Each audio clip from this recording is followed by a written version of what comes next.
Welcome to our channel. 2026లో కేంద్ర ప్రభుత్వం పబ్లిక్ ప్రైవేట్ పార్ట్నర్షిప్లో భారీ ప్రాజెక్టులు చేపడుతోంది.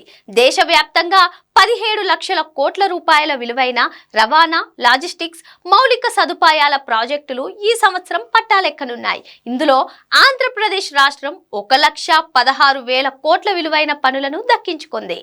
ఏపీలో హైవేలు, పోర్టులు, ఎయిర్పోర్టుల వంటి మౌలిక సదుపాయాల కల్పనకు కూటమి ప్రభుత్వం చూపిస్తున్న చొరవకు కేంద్ర ప్రాజెక్టుల సాధన ప్రత్యక్ష నిదర్శనంగా నిలుస్తోంది.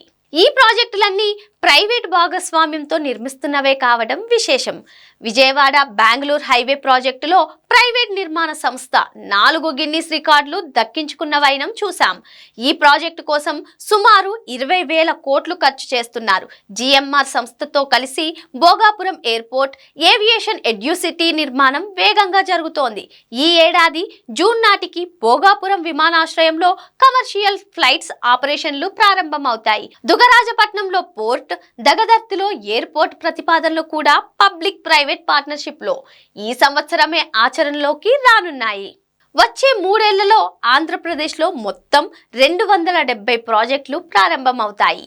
విశాఖ, విజయవాడ మెట్రో రైలు, అమరావతిలో కనెక్టివిటీ ప్రాజెక్టులు, సౌర విద్యుత్ ఉత్పత్తి వంటి రంగాల్లో పీపీపీ విధానంలో ప్రాజెక్టులు పట్టాలెక్కనున్నాయి. ఏపీ తర్వాత తమిళనాడు, మధ్యప్రదేశ్ 2, 3 స్థానాల్లో ఉన్నాయి. కొత్తగా వస్తున్న ప్రాజెక్టులు రాష్ట్ర ఆర్థిక వ్యవస్థకు ఊతంగా మారుతాయి.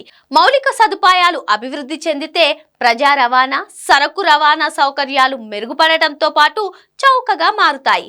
అత్యుత్తమ ఇన్ఫ్రాస్ట్రక్చర్ డెవలప్ చేస్తే అధునాతన పరిశ్రమలు రాష్ట్రంలో తమ యూనిట్లు ఏర్పాటు చేయడానికి ఆసక్తి చూపిస్తాయి.